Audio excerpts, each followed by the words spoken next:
Alrighty. Okay. Let's see.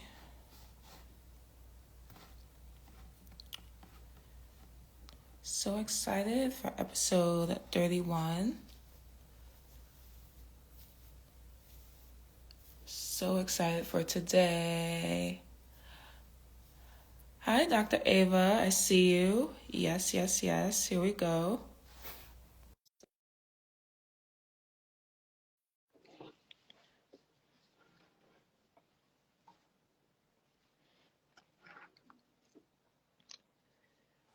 Hey, Hey. and how are I'm good.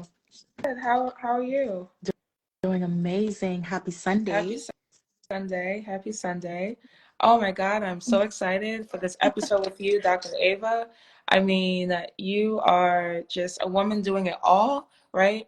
You're an author, you're a business owner, just like me, a doctor, obviously. I think you're a mom too, Yes, right? And a wife. a mom. Yes. Crazy. So that's crazy how you seem like you're handling it well. So for the women that are in, handling so many different hats, this episode is perfect. And for anyone that wants to learn how to, deal with stress and just have a better mental wellness or wellness in general with their busy schedules, busy lives. So you're the 31st episode. Hello, everyone that's joining. I'm the CEO and founder of ZenLuxCo, and we have a series called Wellness Check In and Selfcare Talk, where we go live with women. We have conversations with women just like Dr. Ava, with how they prioritize their mental health, their mental wellness, the different ways to cope with stress, different favorite ways to self-care, things like that. So you're the 31st episode, and now let's introduce Dr. Ava to the audience. Thank you for having me. I think you did a wonderful introduction already. Oh, thank I don't really you. have anything else to add. Well, let me see. I'm a mom. I have 3 kids. I do work full time as a hospitalist, so I'm in the hospital and setting in the trenches all the time. I'm married, been married 13 years. I wrote a couple of books and I stay super, super busy. That's good. And I also see that you're Haitian too. So obviously I have to point that out because I'm Haitian as Yes. well. Ooh, I didn't know that. See, you didn't tell me that Oh, I part. should have. Yeah. I'm first generation American actually. My dad was born down there. How about you? I grew up there. Wow. Yeah, I grew up there That's and I moved here when I amazing. was almost 15. Oh my Mhm. gosh. Oh my gosh. Mhm. So tell the audience, are you a medical doctor? Like what's your specialty with that? So I am a medical doctor, internal medicine. That's what I'm trained in, but I do specifically hospital medicine, which means I don't have a practice. I don't see patients in an outpatient setting. I only see adults, so 18 and over, and I'm strictly inside the four walls of the hospital. Wow. Wow. Okay, okay. So now we're going to get into where you tell two truths and one lie about yourself. And everyone in the audience, thank you so much for joining. This is where you come in and try to guess the lie out of the two truths. So I'm gonna give you a minute. It can be as easy as hard or creative, whatever. So yeah, so two truths and one lie. Okay, let's see. um, Two truths and a lie. Okay. Um, Yeah, hello everyone that's joining. Yeah, this is going to be a good episode. let's see. Okay. I have two siblings. Um, I, I hate chocolate. And I love to travel. Oh, I made that one super easy. So if you know me, you can answer this. right. Yeah, who doesn't like to travel, right? Okay, so let's see. Chocolate, siblings. So obviously the truth is, so someone said two. So yeah, I'm gonna say that people are saying you hate chocolate, love to travel. It's true. I was gonna say love to travel. Who doesn't like to travel? Some say that's the truth, but what's the lie? I'm gonna say everyone's saying that you hate chocolate. How do people like know this already? Oh, two No, siblings. but some people are saying I hate chocolate is the Oh, lie, and some people are saying oh, I hate chocolate is the the truth. truth. Yeah. And some people are saying, okay, the two siblings. So let's see. I'm gonna say that you hate chocolate. That's what I guess. But people, it's like tie between hate chocolate and two siblings. So Okay, so you're gonna say hate chocolate is the lie, or that's a lie out of the two truths. Yes. okay. So the lie is I only have one sibling. Oh, I so that. really I really do hate chocolate. Oh, okay. Oh, so that's the truth that you hate That's chocolate. I Oh, hate chocolate is the truth. wow. The lie is I only have one sibling. Oh, got it. Oh, that was Yes. fun. Okay. Yeah, So that's the if you lie. follow her, that's how we know. That you follow her. Yeah, I have one brother who's 2 years younger than me.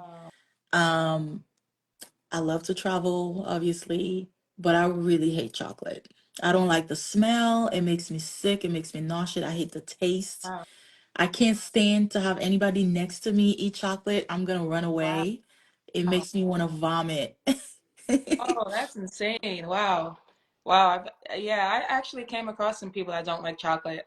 I have some people are happy that they got it right. All right. Yeah, so that was fun. That was fun. Little, a little. So okay, so we're gonna get straight into the questions now. There's seven in total, right? Okay. So let's go with the first one. How do you find the time to hit pause on life and tend to yourself? Okay, so I don't think that there's such a thing as hitting pause because life just like throws balls in every different directions. For me, I make the time. I'm intentional with making the time. I have to schedule it on my calendar, and you should see my phone calendar, my Google Calendar. Everything is on my Google Oh, Calendar. oh, good. If I have a dentist appointment, if the kids have something going on at school, my work schedule, the pets, if they have to go to the vet, literally everything goes on my calendar, including the time that I set for Love myself. that. Yeah, if I don't incorporate that into my calendar, it's not happening. And so I have to be intentional about that. And another big thing for me is setting boundaries, Mm, learning how to say no to things that drain my energy and things that drain me emotionally.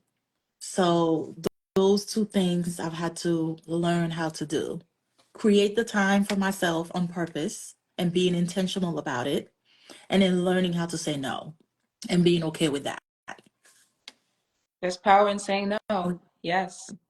And even me, right? Single and no kids, I can't imagine a mom and a wife, right? And having a business, and managing so many different things. If you don't schedule it in your calendar, you're probably gonna totally like forget about it. So I can understand like why you like prioritize doing that. Yeah. Um, And I always tell people you don't have to start big. You can start small. Just taking a few minutes every day to tend to yourself can make a huge difference. And then staying consistent with that, making it a habit every day. exactly, exactly. So hello everyone that's joining. Yeah, this is our wellness check-in and self-care talk, and Dr. Ava is our 31st guest, so it's very exciting. Okay, so, and yes, the power of saying no. Um, do you also personally have FOMO? Like, if you say no to plans or you feel like you're missing out, or you just say no where I don't feel like it, just leave me alone, no. Or is it like, No, I mean, believe it or not, most people might think that you might be surprised. I'm not really someone who really likes to go out like that. I love staying home okay, and I love being in my bed watching TV, playing on my phone. So no, I don't have the fear of missing out. If I say no, I'm happy. right, If you don't invite me, I'm happy. right. So Priorities, Yeah. exactly. Yeah. I don't really get enough time to stay at home and do nothing. And so Mm, when I have a moment, I'd rather do that than be out and about. right, right. Yeah, there's nothing wrong with not being a homebody, but just enjoying like your alone time. There's nothing wrong with that at all. At Right. all. And I see all the questions, you guys. I'm definitely gonna get to them in the end. I saw someone ask about your fitness journey. But we're gonna, yeah, all the questions, don't worry. Each episode I scroll all the way up and yeah, ask the questions to the guests. Okay, so the second question, what does wellness mean to you? To me, wellness is more of a holistic approach to my health and my well-being. You Mhm. know, it's more like the physical aspect, the emotional aspect, the spiritual aspect. It's a little bit of everything together. Making sure that I'm in the gym, that I stay active, making sure that I'm eating the most healthy things that I can eat, Mm. getting enough sleep. You know, I was telling my best friend the other day, just last week, I was talking to her, and I told her, I said, I think I'm obsessed with sleep. Every single thing that I do revolves around how much sleep am I gonna get, how much sleep am I not gonna get. It's crazy to me. So if I have to go to work, I'm like counting how many hours of sleep I'm gonna get if I do X, Y, and Z. Like I'm obsessed with sleep. I don't like the feeling of feeling tired, exhausted, burnt out. Yes, And that happens quite often. So I'm always thinking about it. So yeah, physical activity, making sure I'm eating healthy, making sure I'm sleeping well, making sure I'm attending to my medical needs. So not skipping my doctor's appointments, that's also important. that is So everything affects everything in a positive way. So if you're taking care of your mental well-being, that can affect your physical well-being, that can for affect sure. your sleep, that can affect. So everything affects everything. Everything is interconnected, believe it or not, every aspect. And so it's more of a holistic approach of everything when it comes to wellness, if that makes And sense. yeah, it does. I was gonna say you're a doctor, right? So we have to believe what you say. You know, yeah, I totally agree, right? Sleep, especially when you're juggling and have different hats. Look, I love me some sleep too. That's one of the keys of youth, I think, besides like exercise, right? You said that already. Physical exercise, sleeping. People, it's so underrated. Like, get your sleep. Like the body like resets itself, I think, in the sleeping stage, right? When we're like sleeping. So Sleeping is so important. You wouldn't even imagine, but everything is important. I don't think there's one thing that's more important than the yeah, other. Physical activity is important, sleeping is important, taking care of your mental well-being is important, having spirituality is important. I think everything is important. right. I think you said eating right too. Obviously, that's important, right? Because health is Mm. wealth. And it's crazy. Like, you can be at, like, I hate to say bring up money, but you can be the richest person. But if your health is not right, you literally cannot enjoy life, you know? So, intaking what you put in your body, it's also a machine. It also runs depending on what you put in it, you know? So, yeah, I totally agree with you. All those aspects include wellness. Um, Hello, everyone that's joining.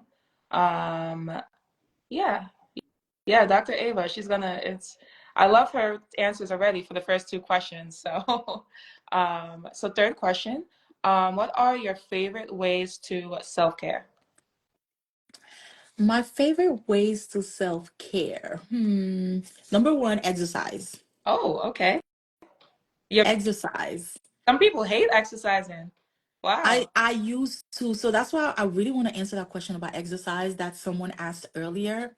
When I first started my fitness journey, okay, my exercise journey, I really wanted to do something that I knew would be good for my mental and my body, but I hated it. Mm, It was not easy. Going to the gym felt like a chore. It felt like an unpleasant chore right. that I had to make space on my calendar to make happen. So for me, what I ended up doing, well, right now I love the gym. Like I'm in love with the gym.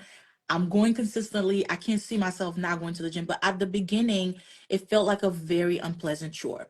So what I ended up doing was hire a coach, like a Oh, trainer. And I paid him at the beginning of the month for the whole month. And I was like, here's your money, take it, which kind of forced me to have to go because he was my accountability partner and I paid him Right. and he's waiting for me to show up. So I was like, I have to go. I don't want to get up right now. I have so many things to do. And I used to be in the gym thinking about all the list of things that I had to do to the point where I did not enjoy myself at the gym. All I kept thinking about is hurrying up, finishing up to go and tackle my to-do list.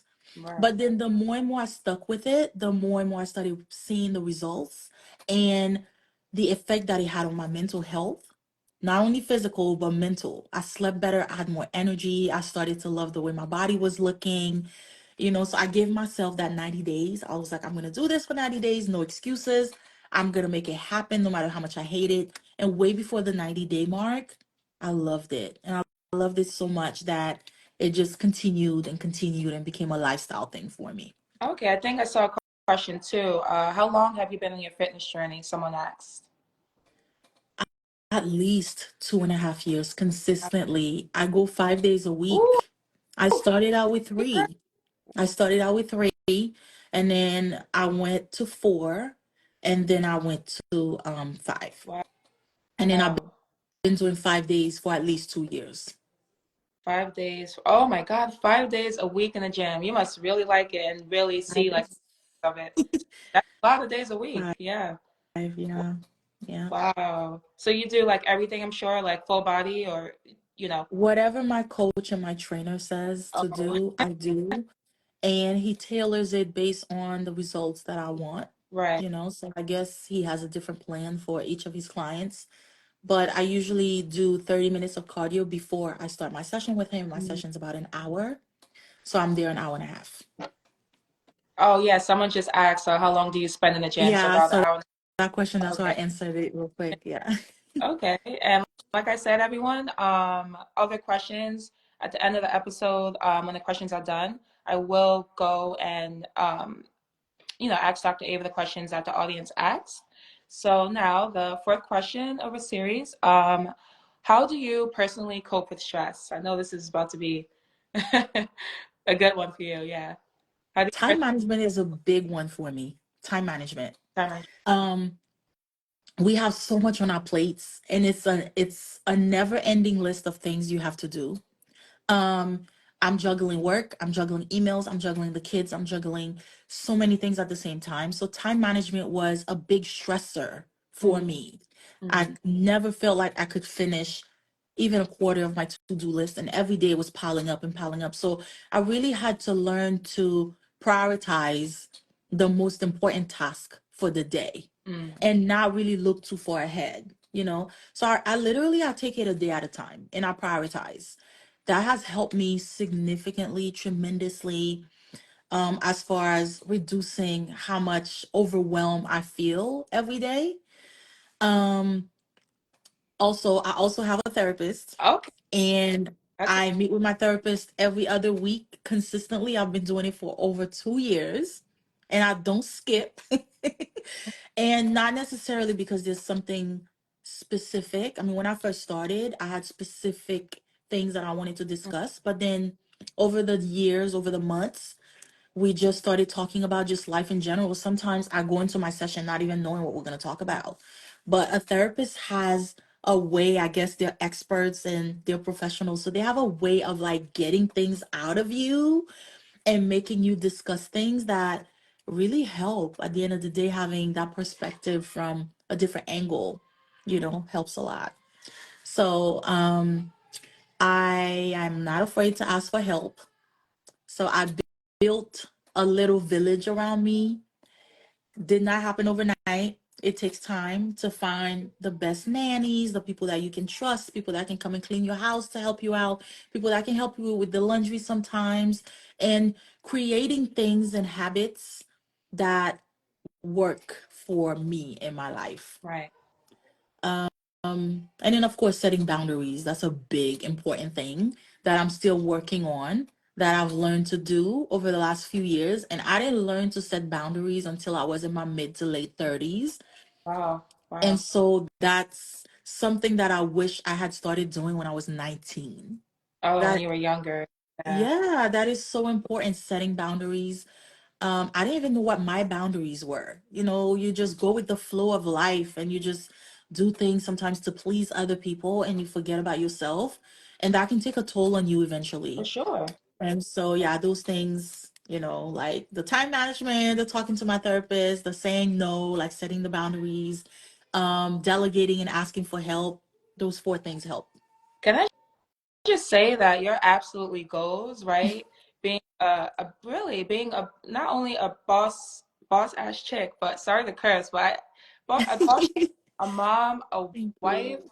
like your literally goes Um, for girls like me, like, trying to level up and see what they like and also want that aspect of life, right? Marriage and kids. So kudos to you. Your literally goes for girls like me, right? Thank Having you. a business, dedicating family time, being a wife, like you're really doing it all as a woman, like a true superwoman, really. Thank you. That means a lot. Yeah, so everything that you said. Yeah, the to-do list, that's so true what you said earlier, because right, me too, as like a founder, of a growing business, having a to-do list, when you check three off, it's like 10 more coming, so that Yeah, gets like, yeah. always. Yeah. Yep. It's always Oh, more things. You check out three, like you said, 10 more coming. It never ends. It never ends. But I'm gonna tell you one thing that I love. Instacart. Instagram. Oh, Instacart is oh, amazing for me getting it. because the kids always need something. We want this, we want that. We need, and I'm not going back and forth to the grocery store 20 times a week, Right. 3, 4 times a day. And so like I'm so addicted to Instacart now because it's on my phone and they deliver it right out, right in front of my door. Love. Amazing. Has saved me thousands of hours. Oh, I'm sure. Yes, to where like I can use that time to do more important things than staying in the grocery store because I hate grocery shopping. Now, if you love grocery shopping, that's a different story, but I hate it. Some And so Instacart, amazing. Right. Yeah, and I think you said having a nanny too or a cleaner. I'm sure that Yes. it's right time for other things when you have services like that and you can afford services like that. So I'm sure that's a huge stress reliever, having things like, extra help like Yeah, that. So, it helps. wow. And hello everyone that's joining. All right. All right. So I'm gonna ask this question to you right now. It's a big one. So, and don't worry, everyone that asked questions previously, I promise I'll get back to those at the end of these questions. But someone said, "Hi, Dr. Ava. I'm a psych NP. I find it so difficult to manage my time. I often spend a lot of my own time completing notes. Do you feel working outpatient would be more stressful?" I'm not sure what NP means. A Oh, psych nurse. nurse practitioner. Oh, A psych okay. nurse practitioner, yeah. Got it. Yeah. All right. So the question is, do I feel like Yeah. outpatient would be more stressful? Yeah. Do you feel working outpatient would be more stressful? And she said she often spends a lot of her own time completing notes, and she finds it difficult to manage her time. And she's a psych nurse practitioner. Yeah. So she feels. Do you feel working outpatient would be more stressful? She's asking you. Yeah. I think that's a personal preference because inpatient and outpatient, I think, are both stressful in their own ways. Mm, Um, I'm gonna tell you what I like most about inpatient versus outpatient. Okay, inpatient being in that means being in the hospital versus outpatient being outside. When you're in the hospital setting, inpatient, you see a lot of sicker patients. Those are folks that need to be admitted to the hospital. They're very sick. They have a lot of medical issues. They end up in the ICU or on the hospital floor. That alone is very stressful because you're dealing with complex medical cases. You're having to, coordinate care with so many people in the team. So that could be mentally and physically draining. yeah. Having to chart is also something that could be very stressful.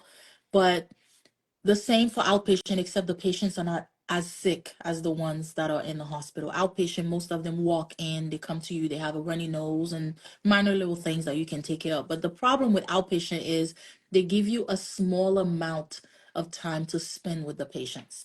Mm. So you always feeling stress having to go from one patient to another because the patients are coming in, they have their appointment scheduled, and it's not enough time. The system is not the best here, to be honest.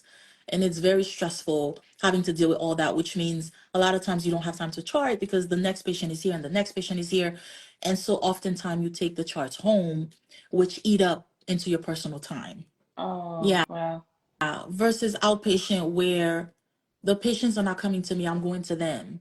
So I can see room one and go finish my chart and then go see room two and then finish my chart because they're in the hospital, they're laying in the bed, they're waiting for me to come, right? Right. So that is still a lot because you don't want to be at the hospital the whole time, the 24 hours, even 15 hours. You don't want to spend 15, 20 hours at the hospital, but at least you have that little bit of time to where you can kind of manage your own time as having instead of having that time restraint. Like some patients in the hospital, I may spend an hour with them, some I may spend 20 minutes with them depending on what they have.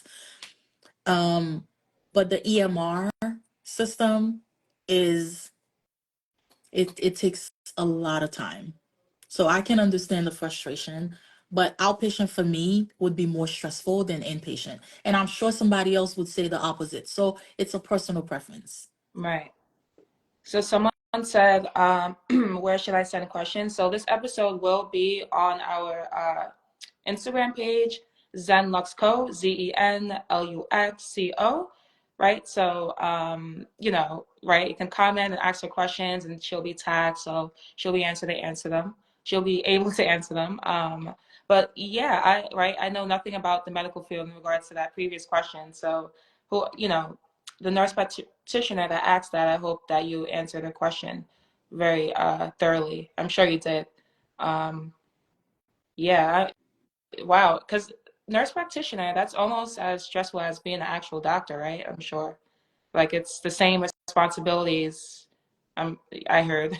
Yeah. Is that true? I mean, there are certain differences, especially with some specialties.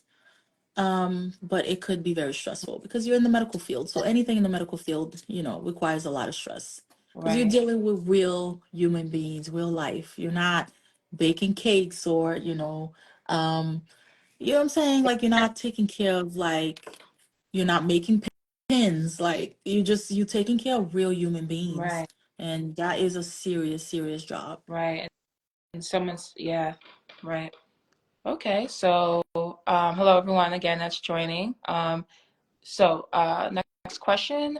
So you kind of already answered this, but are you vocal about your needs enough? I don't think so. I think I No. could be Wow. more vocal. I think I could be more vocal. I think as women, that is something that we don't do enough. We don't Mm, speak our minds exactly. enough. We don't really say what we feel and what we want. We don't really demand too much, and that is something that I'm learning to change slowly. Like it's a lot easier to.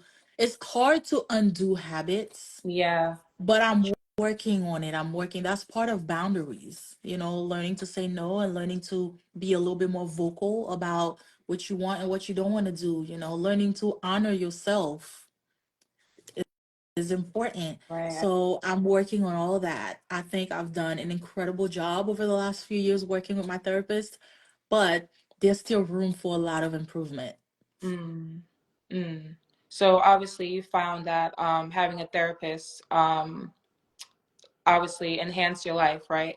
Yeah, I think it's a must for everyone. You don't have to have a specific issue, a specific problem. Life alone is already Right. stressful.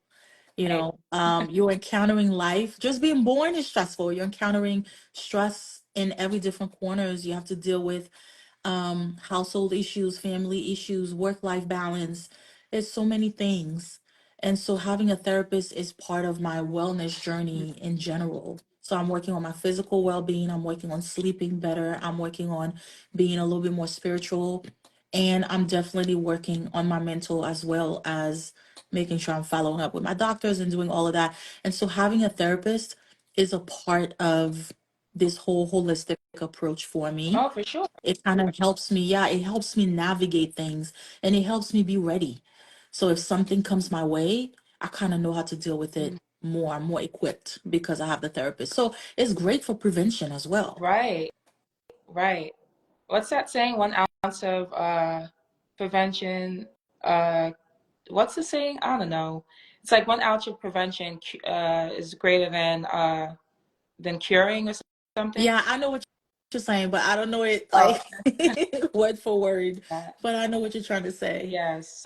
So I love that. I love that.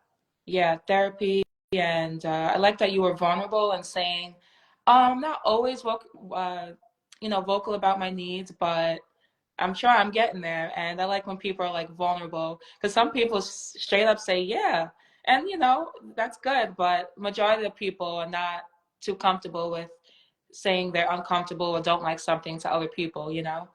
Yeah, because once you start saying no, or once you start having boundaries and putting those boundaries in place, that's when people start not liking you. Oh, You know, I know. they start not liking you. They start thinking that you change, you Mm. evil, you're not nice, you're Oh boy. selfish.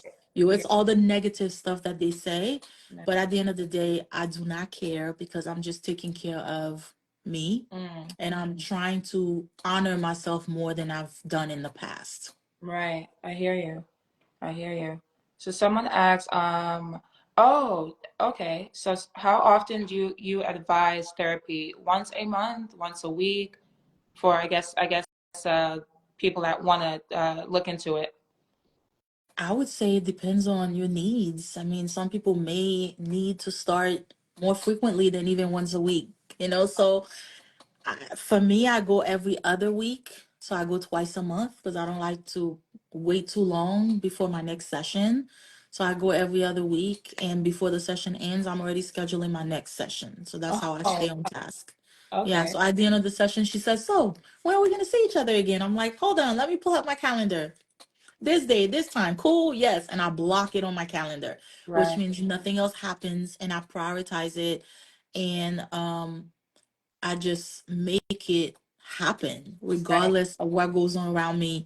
So I go every other week and Okay. it helps. And I want to tell people too that some people may look at me and think that I have it all together. And I know it hasn't always been like that. And there's still a lot of room for improvement, at least from my lens. Um, but it takes time to get to this point. It's Oh, not something that happens overnight.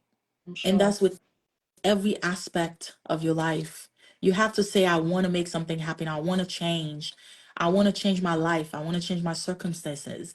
And sit down and make those things happen and be intentional with it. And it doesn't have to be you spending an incredible amount of time every day. Like I said, you can start with just a few minutes every day, which makes a big difference.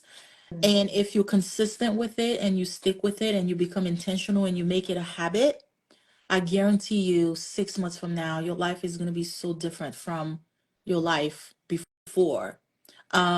Just your mindset is going to change, and that alone will change the outlook of everything else that you have going on, and everything will start You have shifting. Everything will start falling into place. exactly, exactly. You have to be very intentional with change you want to come about in your life, because if you do the same thing over and over, the same like outcomes, but you have to be intentional about what you want to change and make those steps. Yeah.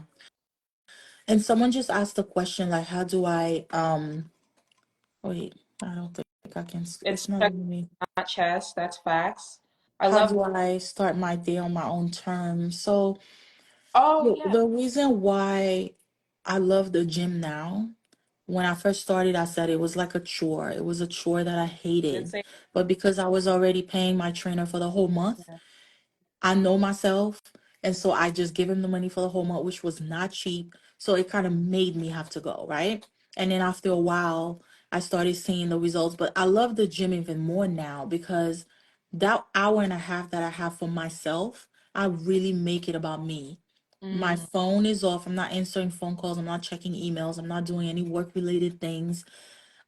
And that time at the gym, reading the Bible recap with Tara Really? Lee Cobble. Yeah, so I'm Oh, spending an hour to an hour and a half just like indulging myself into that. So spiritually, it helps me too. So I'm leaving the gym not just physically feeling great, but spiritually, I'm like, oh, okay, I'm making progress. I'm actually reading the Bible page by page by page, and she's going over everything, confessionals and devotionals and all that.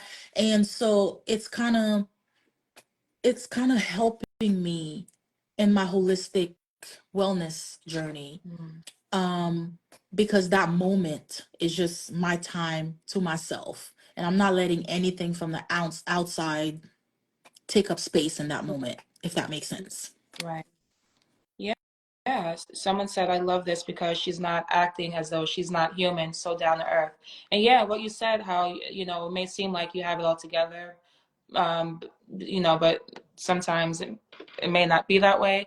Social media definitely has a big part in that, because people tend to post everything that's good in their life, but you never really know the behind the scenes of what someone's life is, especially someone that has it all together. So I like how you're like down to earth in that way.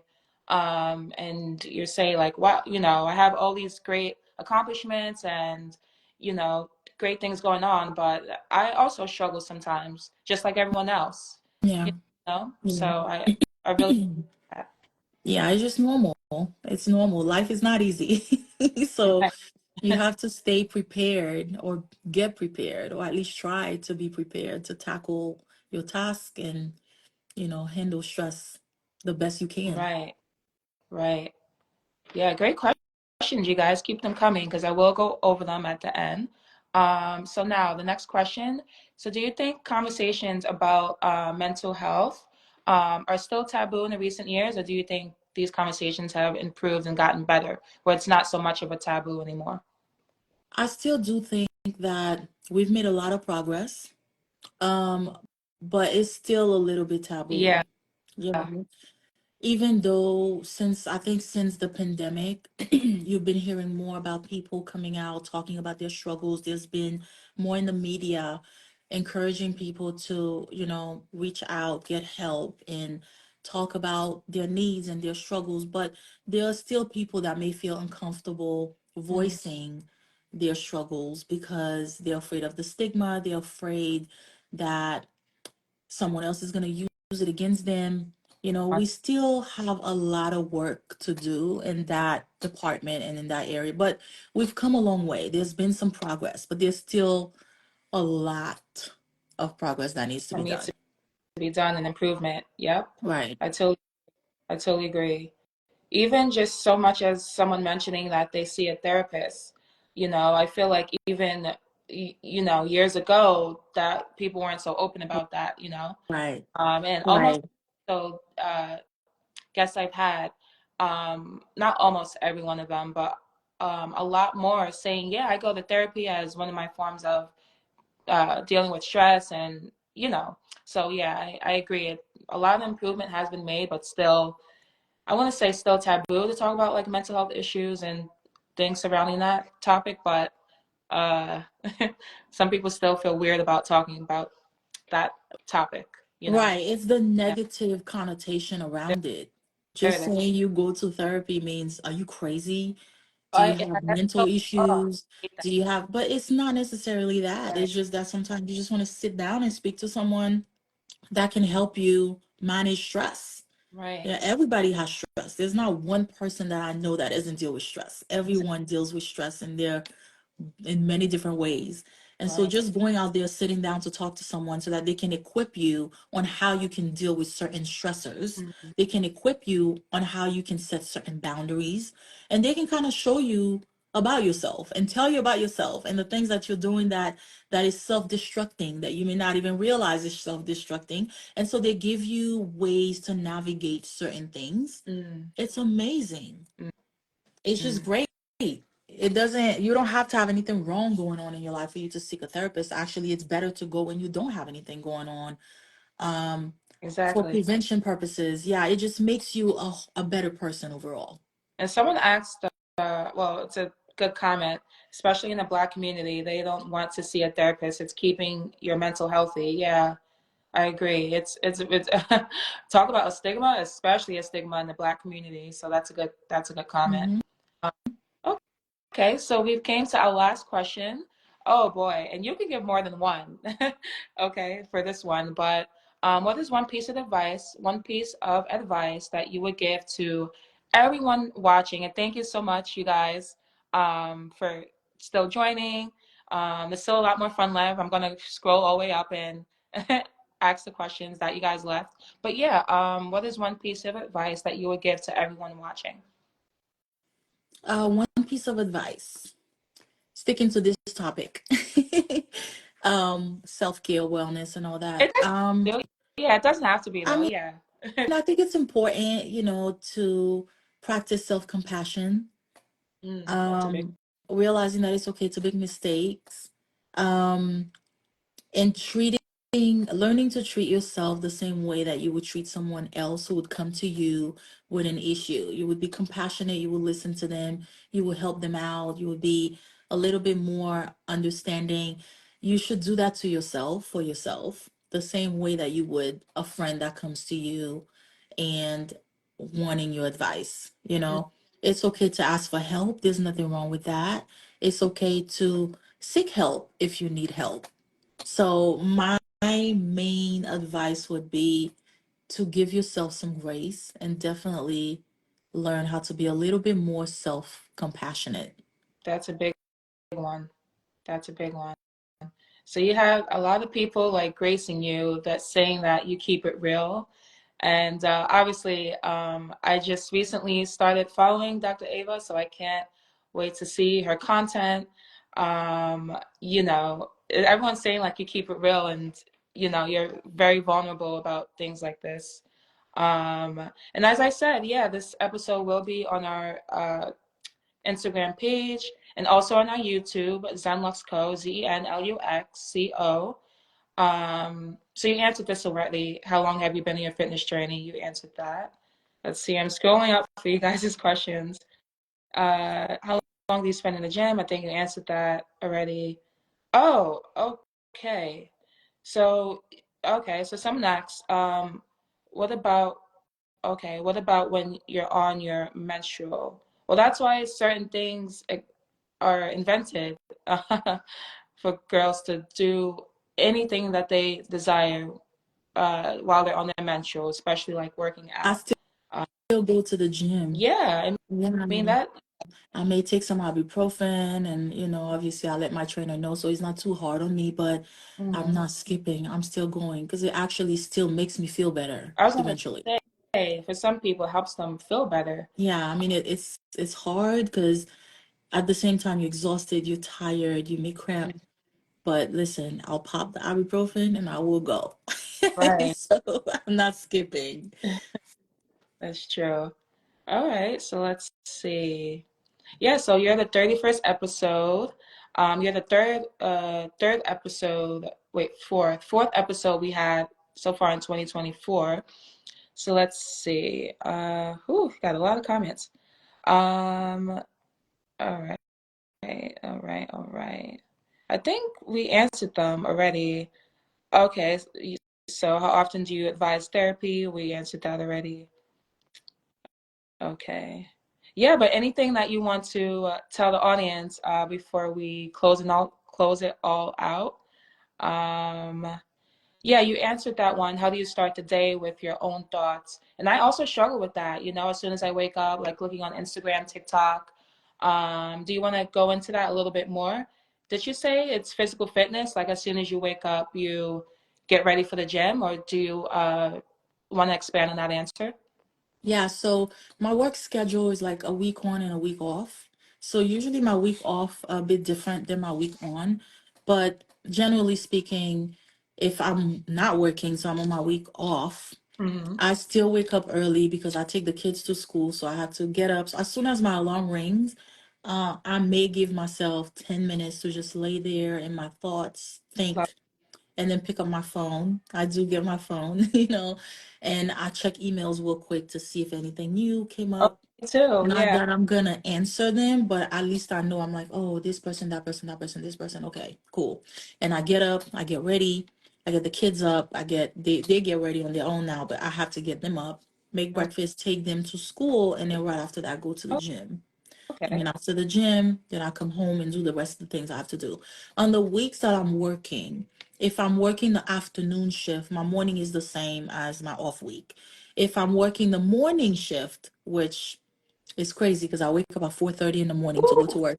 But wow, if I'm working the morning shift, then I work out in the afternoon, which is got not it. easy. I don't like that because after working all day, I'm tired, but I still go to the gym. Again, I pay my trainer, I'm gonna show up. I hear you. So someone said Dr. Ava is the best. Her books and social. I'm Oh, gonna look thank into your you. books too, by the way. Yeah, all you guys, link in her bio. You have your books. Are they available on Amazon or Yes, no? they're both available on Amazon. So the first book that I wrote is called Paging Dr. You, a step-by-step guide to becoming a doctor. Wow. And I wrote that book after I became an attending and realizing that only 2.5% of Black doctors are women, I didn't know. which is a very, very low number. And I started thinking to myself, why is that? And it's not because we're not smart. I think it's because the system is meant to fail us. The Mm, system is not for us. mm, And so I I- wrote the book in very simple language, something that you can give to a teenager or a kid in middle school to where they can kind of read it, understand what they need to do right now to set themselves up for success. And it's simple things like don't do nothing crazy on social media because they'll follow you all the way it sure through was. to where it can affect your college application and your admission process. Right. Or start working on your credit very early because medical school is not cheap and oftentimes you're going to need student loans. Now, a lot of people can pay for medical school. Mm, And so it's really simple things, doing clinical work in high school if you can, what major you should do or not do, and explaining things in a very simple language to a teenager or someone in high school, um, so that they know what to do to set themselves up for success. And then my next book is called Tell Me Where Does It Hurt? It's a oh. children's book. Oh. And it's a lot of fun. It's a Oh. pediatrician. She's a Black woman. Oh. She's a doctor. She's married. She has kids. And she treats little kids. And I wanted to do something to where little kids can see themselves represented in the book. Because Mm, there's not a lot of book I- out there where they can read and see themselves represented in the right. book. And then on top of that, a lot of little kids are scared of doctors. And so she's so nice and she helps them feel better. And the stories are amazing and fun for little kids. And so they will look at their doctor a different way. I love that. So, yeah. Yeah, I know my pediatrician was a, a Arab like man. So, yeah. So someone asked thoughts on Caribbean med schools. Is it really impossible to match? No, absolutely not. I mean, I'm a product of a Caribbean medical school. Oh, I okay. graduated from Ross University, and I was able to match. So there are pros and cons of going to a Caribbean medical school, but that would have to be a different conversation at a different time. Let's say, But it yeah. is not impossible as long as you keep up with your studies, as long as you're doing great in school, as long as you have great GP, as long as you're able to pass your USMLEs, you should be able to match. There are certain specialties that are very competitive compared to others. And so those specialties may be a little bit harder to get into, Mhm. but still not impossible. Okay. And someone also said that your books and social media has been great at creating pathways for my daughter to pursue a career as an OBGYN and my son as a neurosurgeon. So I know a woman like you is inspiring others like nobody's business. I mean, right? Black, sheesh, 2%, only 2% of Two Black and women are doctors. a half for women and 2.5 for men. So it's about 5%, Oh, maybe okay. closer to maybe Oh, 6, but it's still very, very low when you think of the amount of doctors in the US. right, right. So some kids have never seen a Black doctor before, ever. Yeah. Some people have never, yeah. Yeah. you see a lot of nurses, right? But not a lot of doctors. So that's Right, so someone right. asked, do you think you and your husband will work together in the future? We do work together sometimes now. I mean, I work full time at the hospital because I love hospital medicine. He has a couple of urgent cares that he manages and work at. He doesn't work in the ER anymore Okay. because he was getting burnt out in the emergency room. So opened up his own practice, did the urgent care, and then opened up a second location a few years later. So he's going back and forth between the two locations with nurse practitioners and other providers. And I do work shifts there sometimes. A few Okay. times a month, I'm there working some shifts, I'm helping out, but I prefer hospital You medicine. know what? I love this. A black family. I assume that your husband is African American. He's from Ghana. Yeah. Oh, black love, black family. Oh, I Yeah. know you guys' kids are smart. That your guys is guys is a word that your guys' children are smart. Oh my God, I love to see it. Black Thank love. you. That's amazing. Someone said I have to get this for my daughter who's trying to figure out if she's going to be a doctor. I will tell her to follow Dr. E on Instagram. Yes.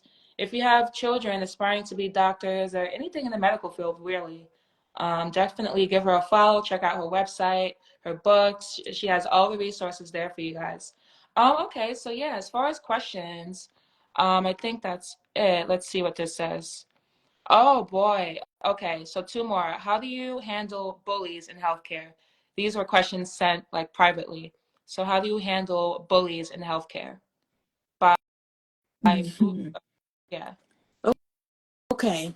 that, Um, that's as tricky. a yeah, I mean, as a black woman, when I was going through my medical school studies and going through residency, there was a lot of things that after I completed residency, I look back and I was like, wait, those were not normal. Like, Mm, back then, um, some of the things that you had to go through as a black woman that made you feel like we're normal. There were a right. lot of microaggression, there were a lot of things being I hate said, it there for were a us. lot of criticism, there were a lot of, yeah. And we were made to feel that this was a part of the training, this was a part of the process. Right, right, So right. at the time, I wasn't as wise as I am now. So Okay, I'm sure I would have handled things different back then in right, comparison to now. Now that I'm an attending, I feel like I have a little bit more power and a little bit more of a voice to a certain extent because I'm not working for myself, I'm working for an right. institution, Yeah, which means I don't have a whole lot of autonomy and a whole lot of freedom because you're working for somebody else. But then at the same time, I'm not in residency and I'm not in medical school. So I'm able to handle certain things better. right, Um, but you still have to keep it professional in those type of environment. So depending on how bad the bullying is, there are systems in place, at least at my hospital, to where you can go and let your higher up know of what's going on so that that person could be removed immediately so that they yeah, don't get to do that to somebody else. exactly, exactly. But you still have to keep it professional to a certain extent, Right. which makes it a little bit hard for you to have to handle those things on your own. Mm, But having the backup of your supervisors, superiors, people higher up really help. right. Yeah, so I hope that answered your question. Okay. Okay, so this one says, which companies are billing in your practice? Yeah. What was the question? Which, so question for Dr. Ava, which companies are billing in your practice? Well, I guess what yeah, software I that's don't have I mean, maybe it's a billing question. I don't have a practice. So for the hospital is whatever the hospital billing system is. right, I was gonna say. When I see patients in the hospital, I don't know if they have insurance. I don't know if they don't have insurance. I don't know what kind of insurance. That is none of my Mm, concern. When I see a patient in the hospital, I'm strictly and solely concerned about that individual and that patient in front of me. I do not care monetarily what they have and what they don't have. Okay, so I let the hospital deal with that themselves. I don't be asking any of those questions. So as far as billing, I don't know Right. when it comes to the hospital. As far as the urgent care is concerned with my husband, um, I having a medical practice requires a lot, and it requires a team. Okay, just like any business, but especially in healthcare, because us doctors are not taught how to run a practice in medical school and residency. They don't teach you any of that stuff. And you have to be very business minded, and you have to want to learn how to run a business and still continue to take care of patients to be able to make something like that work, so that you're not solely relying on other people running the business for you. Right. So he is very, very business savvy. He's had the urgent care for over 15 years and is doing Wow. great. And so he handles a lot of the billing companies and hiring those people and vetting them, and he does all that. I don't, so I wouldn't be able to answer that question. Right. I Right. actually go to him and ask him, hey, as far as billing, what code should I use? Da, da, da. So he knows more of that than I do, because I don't do any of that stuff in the hospital. Right. Makes sense. All right. Next question. There's like three more. Dun, dun, dun. How have your kids benefited from your self-awareness and self-compassion practices? How are they implemented? What do you do? When I first started learning my boundaries, like I said, I was in my mid 30s to maybe almost late 30s. So it hasn't been a whole lot of time. Um, I was someone who loved to please everyone, including my kids. And kids will take advantage. They will take every single inch that you give them, plus more, plus some. Right. And so one day I woke up and I said, look, I can't do this. It's too much for me. I'm not taking care of myself. I'm tired. I'm exhausted. I have to work and take care of the kids and work and take care of the kids. I'm not doing anything for me. I'm gonna eventually, have a breakdown Mm. mentally, physically, if it continues that way. So I decided to start doing some things for myself. So at the beginning, it was hard because for everybody around me, I was evil. For the kids, it was like, how could you do that? How could you leave us to go to the gym? How could you not take us X, Y, and Z and go do this for yourself? So it was hard for me because mom guilt Oh was boy. kicking in like crazy. Like, ooh, I'm really leaving the kids to go enjoy myself right now. Like, that's crazy. But it took a lot of standing on business, continuing to do those things no matter how they felt, because I knew that I needed to do those things for myself. Right. And after some time, it became a new normal for them. Mm. So the system started adjusting to my adjustments. Right. Okay. And so it became a new normal for them, to where now they don't even question me. They just say, okay, what time you coming back? Mm-hmm. So they see it as a normal thing because they know I'm human too. I always tell them, I'm human too. Mommy needs time too. Mommy has to eat too. Mommy needs to sleep too. So now they kind of understand that it's normal. They see me as, I'm their mom, but I'm also an individual. Right. And that's literally like the motto of my brand. Like, we advocate for women to prioritize themselves, and you're the perfect example of that. So I love that answer. So someone said, "Wow, I just love this response. You're amazing. As a senior executive in a male-dominated profession." Oh, I can 100% relate to that response. Yeah, I think that was in regards to the dealing with microaggressions and bullying in the workplace as a minority, and I just hate that for us. Like any